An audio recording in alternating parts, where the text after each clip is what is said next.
Hello everyone, আশা করি তোমরা সবাই ভালো আছো, সুস্থ আছো। কিন্তু আমি ভালো নেই, আমার শরীরটা প্রচুর খারাপ। তো সকাল থেকে আজকে কোনো ভিডিও করিনি। বিকেলবেলা ভাবলাম চলো একটু ঘুরে আসি, সবসময় শুয়ে থাকলেও একটা অস্বস্তিকর লাগে, শরীরটা ফ্রেশ লাগবে। তাই একটু এই যে কপি ক্ষেতের দিকে এসেছি আর কি। বাঁধাকপি, ফুলকপি, আর এবছর ফুলকপিগুলো দেখো অনেক বড় বড় হয়েছে। ঠিক আছে, তুমি কেমন লাগছে তোমরা অবশ্যই কিন্তু কমেন্ট করে জানাবে। আর ব্রোকলিগুলোও ভালো বড় বড় হয়েছে। প্রথমে গাছগুলো বাড়ছিল না, মানে কাকু একটু চিন্তায় পড়ে গেছিলো যে কী হলো, তারপরে দেখছি এখন ভালোই বড় বড় হয়ে গেছে সব। তো আজকে দুপুরে খেতেও পারিনি, প্রচুর শরীর খারাপের জন্য যা হোক অল্প একটু খেয়েছিলাম ওষুধ খাবো বলে। আর তোমাদের দেখো কপি ক্ষেতটাও তার একটু ঘুরিয়ে দেখাচ্ছি, পাশে আলু ক্ষেত।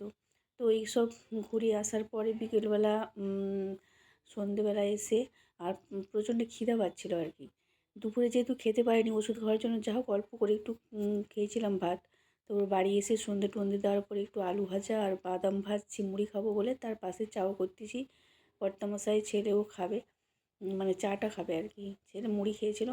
তো চলো আমি মুড়িটা খেয়ে নিই। আর তোমরা আমার চ্যানেলটা সবাই সাবস্ক্রাইব করে নিও। আর কপিগুলো কেমন লাগলো, কপি ক্ষেত্রে অবশ্যই কমেন্ট করে জানাও।